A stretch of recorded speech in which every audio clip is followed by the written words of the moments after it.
Nous voici arrivés à la fin de notre étude sur le thème de la mission dans la Bible. Ça a été pour moi un véritable plaisir de pouvoir aborder ce sujet. Je trouve ce sujet vraiment extrêmement important pour notre vie quotidienne de chrétien. La mission, c'est ma raison d'être. C'est ce que Dieu attend de moi, c'est la volonté de Dieu de me reconnecter à lui et de me permettre de devenir à mon tour un transmetteur de sa bénédiction. La mission, c'est vraiment quelque chose d'extraordinaire parce que ça manifeste de manière pragmatique comment Dieu s'approche de n'importe quelle personne, que ce soit une personne qui est grandie depuis son plus jeune âge dans les valeurs bibliques, que ce soit une personne qui a grandi sans connaître même la notion de Dieu, que ce soit une personne qui ait grandi avec ses valeurs et qui s'en soit détournée et qui revienne aujourd'hui, ou que ce soit encore une fois une personne qui ne revient qu'à moitié, ou une personne qui n'ose même pas aujourd'hui s'engager. Quel que soit l'état où tu es, quel que soit l'endroit où tu es sur ton chemin de vie, il y a, à partir du moment que tu as le guide Jésus, le moyen pour toi de te reconnecter avec Dieu. C'est un peu comme une forêt. La forêt peut être aussi grande qu'elle veut. Si tu n'as pas de guide, si tu es tout seul, si tu ne connais pas le chemin, alors plus la forêt sera grande, et moins tu auras de chances de trouver ton chemin et d'un jour sortir de cette forêt. Mais si tu as avec toi un guide qui connaît la forêt comme sa poche, alors qu'importe la taille de la forêt, car tant que tu as le bon guide, ce n'est pas la taille de la forêt qui compte, mais c'est l'expertise de ce guide qui va faire la différence. Et il en va de même avec Dieu.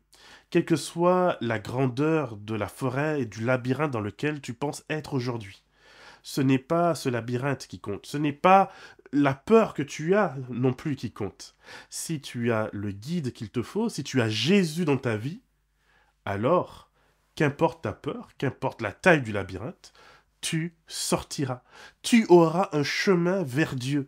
Et à ce moment-là, que ce soit aujourd'hui ou que ce soit à son retour, tu pourras comprendre pleinement comment Dieu veut agir puissamment dans ta vie. Alors que nous sommes aujourd'hui en fin d'année, c'est souvent l'opportunité de pouvoir faire un bilan, de pouvoir regarder en arrière sur cette année qui s'est écoulée et de voir qu'est-ce qu'on en a fait. Dieu nous a offert du temps. Ce temps, c'est le même pour tout le monde, que ce soit pour un riche, pour un pauvre, que ce soit pour un chrétien, un non-chrétien. Ce temps est une bénédiction. Est-ce que j'ai utilisé ce temps pour pouvoir mettre en valeur ma famille? Est-ce que j'ai utilisé ce temps pour pouvoir mettre en valeur mes amis? Est-ce que j'ai utilisé ce temps pour pouvoir permettre à Dieu de me transformer jour après jour à son image? Ou est-ce que j'ai utilisé ce temps de manière un petit peu légère sur les réseaux sociaux ou à critiquer les autres? Mon ami, il est vraiment important de pouvoir au moins une fois par année, voire une fois dans ta vie, prendre ce temps du bilan, prendre ce temps de se poser, de se dire, mais ok, peut-être que je suis persuadé que je suis sur le droit chemin, que je suis sur le bon chemin pour ma vie. Mais est-ce que j'accepte une fois par an de pouvoir poser cette vie sur une balance et me dire qu'est-ce qui en sort de cette vie? Quel est le parfum qui se dégage de cette vie? C'est vraiment quelque chose pour moi d'important parce que la vie a une manière de nous amener dans son train très rapide. Et un an passe, 2 ans passent, 3 ans, 4 ans, 5 ans, 10 ans peuvent passer, et on se dit, mais où est passé tout ce temps? Quelquefois, on peut avoir des regrets de ne pas avoir suffisamment fait ceci ou suffisamment fait cela. Et j'aimerais vraiment pouvoir te dire, alors que le nouvel an s'approche et qu'il nous offrira une opportunité de tourner une page, que nous puissions le faire avec Dieu, que nous puissions le faire avec l'Esprit Saint profondément ancré dans notre cœur, et que nous puissions nous tourner vers lui, même si c'est un tout petit peu, même si je fais qu'un petit tour comme ça, mais qu'au moins je puisse faire quelque chose pour dire à Dieu, Seigneur, même si aujourd'hui je suis encore à fond dans une vie à la recherche, à la quête de l'argent, de mon pouvoir, d'un sens de qui je suis, et que peut-être je ne peux pas me rentrer dans le moule tel que je vois les autres entrer dans le moule qui semble être le bon. Mais rassure-toi, la mission, c'est aussi parfois savoir découvrir quelle est son moule, le moule que Dieu a prévu pour toi et pour toi seul. Ce moule qui te permettra à toi et à toi seul de pouvoir t'épanouir et de pouvoir être une bénédiction pour le monde, pour ceux qui t'entourent, pour tes amis, pour la société. Jésus, lorsqu'il nous a quittés, il y a 2000 ans, savait que les choses prendraient un peu de temps. Il savait que le découragement serait facile et de plus en plus grand au sein de son Église. C'est la raison pour laquelle il a fait le choix de nous laisser une lettre d'amour qui est parvenue après son départ. Cette lettre, il l'a envoyée à l'apôtre Jean. Jean va rédiger la révélation de Jésus-Christ, qu'on appelle Apocalypse. Cet Apocalypse nous révèle quelque chose de particulièrement important sur qui est Dieu. L'Apocalypse, c'est la révélation que Dieu donne à Jésus pour qu'il puisse nous la transmettre à travers l'apôtre Jean. Et rien que dans l'introduction de cet Apocalypse, nous avons un rappel de qui est Dieu, l'alpha, l'oméga, le premier, le dernier. Nous avons aussi et surtout un rappel de sa mission pour nous, de sa volonté pour nous. Il souhaite faire de nous un peuple et un royaume de sacrificateurs, de prêtres. Et dans la Bible, le mot prêtre désigne celui qui va construire un pont entre l'humanité d'une part et puis la divinité de l'autre. C'est celui qui accepte de marcher le premier et d'aller ouvrir une voie. Encore aujourd'hui, l'armée a ce qu'on appelle justement ceux qui vont ouvrir des itinéraires, ouvrir des voies. C'est le génie. Ce sont des personnes qui sont équipées d'outils, de tracteurs, de ponts mobiles et qui vont au devant de l'armée pour pouvoir établir des ponts pour permettre au reste de l'armée de pouvoir le franchir, ce fossé. Voilà ce que Jésus souhaite que nous puissions être, nous, à notre tour. Il a comblé le trou qu'il y avait entre Dieu et l'humanité, et il nous demande maintenant de pouvoir être des collaborateurs. Et cela peut se faire de mille et une façons. Peut-être que pour les uns, c'est au niveau de leur famille, au niveau de leurs enfants. Leur montrer comment, même si c'est difficile, on fait cet effort de réconciliation, on fait cet effort d'aller vers l'autre, de tendre la main. Et je peux te dire une chose, et franchement c'est quelque chose qui me parle particulièrement. Parfois on se dit mais ça sert à rien. On tend la main vers l'autre, et puis on a en retour que froideur et parfois même méchanceté. Et on a envie d'abandonner. Mais je te donne un conseil. Si tu le peux, persévère.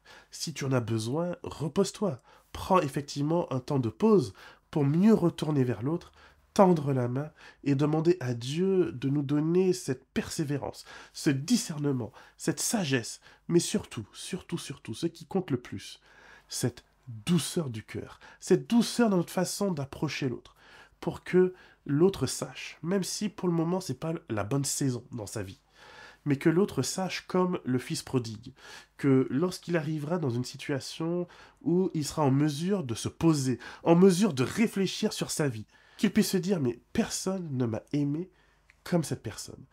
Que ce soit un parent, que ce soit un frère ou sœur, que ce soit un ami, mais que cette personne puisse se dire, voilà, personne ne m'a aimé comme cet ami, personne ne m'aime comme mon père, comme ma mère, comme cet enfant qui, depuis sa conversion, continue de travailler sur lui. Je vois sa transformation et je vois comment, jour après jour, année après année, le Seigneur le transforme. Nous ne saurons qu'au ciel à quel point notre témoignage, c'est-à-dire le parfum qui s'est dégagé de notre vie, aura impacté les personnes qui nous entourent. Et peut-être qu'il y aura dans notre entourage une personne discrète, qui ne fera jamais de grandes révélations, de grandes manifestations de conversion. Mais dans son cœur, le Seigneur aura fait un travail merveilleux grâce à ton témoignage, grâce à ton exemple, grâce à ta vie, même à tes galères. Mais parce que même dans tes galères, tu auras compté sur Dieu, cela aura eu un impact positif dans sa vie. Et au ciel, tu auras le plaisir, la joie de pouvoir l'embrasser dans tes bras et de pouvoir lui dire « Mais j'imaginais même pas pouvoir te retrouver au ciel. » Et pourtant, cette personne sera là grâce, en grande partie, au témoignage que tu auras pu lui rendre. Alors, j'aimerais vraiment te dire ceci. N'abandonne pas. Le Seigneur nous a promis, et c'est pour ça qu'il nous a donné l'Apocalypse, qu'il reste au contrôle des choses. Le premier chapitre d'Apocalypse nous rappelle que Jésus est le chef des rois de la terre. Même si autour de nous, on a l'impression que les gens ne veulent plus entendre parler de Dieu, que nos dirigeants sont tous plus corrompus les uns que les autres. N'oublie pas que Jésus reste leur chef et que si il leur permet d'être là, c'est parce que il a aussi une mission pour eux. Il a aussi et surtout une espérance envers l'humanité qui passe aussi à travers ses dirigeants. Et certains, c'est vrai, sont des gens pleinement corrompus. D'autres, ça reste des politiques, donc on a l'impression qu'ils jouent ce jeu très bizarre, très particulier. Mais ils ont dans le cœur ce souffle d'espoir, ce souffle de changement et de transformation qui leur permet d'agir dans des endroits qu'on ignore complètement. Peut-être qu'ils ne vont pas afficher leur foi haut et fort, mais peut-être aussi que, comme on en a parlé, comme l'intendant du roi Akab, ce sont des personnes qui, dans la discrétion, restent fidèles aux valeurs et aux principes de Dieu. Soyons donc prudents à ne pas juger. Soyons donc prudents à être patients. Soyons donc prudents à laisser Dieu pleinement être maître et chef de nos vies, et surtout de notre langue, pour que la façon dont nous allons l'utiliser envers notre prochain, et aussi envers nous-mêmes, puisse être une manière fidèle à la façon dont Jésus réussit à voir le bon, l'honnête, le positif à travers chacun de ses enfants. L'année 2024 promet d'avoir son lot de défis. Et vu comment les choses évoluent en ce moment, probablement qu'elle sera plus difficile que l'année 2023 pour toi comme pour moi. Mais ne perdons jamais cet espoir que, quel que soit là où j'en suis, et je veux vraiment insister là-dessus, quel que soit là où j'en suis dans ma vie, la mission que Dieu a pour moi, c'est d'abord la mission que Dieu s'est donnée en ce qui nous concerne, c'est de pouvoir nous manifester sa bonté, et que nous puissions de cette bonté l'utiliser comme engrais pour pouvoir nous grandir et être à notre tour des sources de bénédiction pour les personnes qui nous entourent.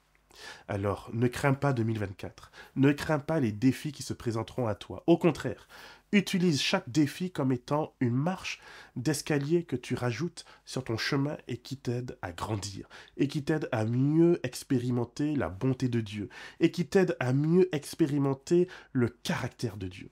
En 2024, ne laisse rien ni personne te décourager, te fragiliser, te dire que tu n'en vaux pas la peine, te dire que tu n'es pas assez bon pour être un bon chrétien.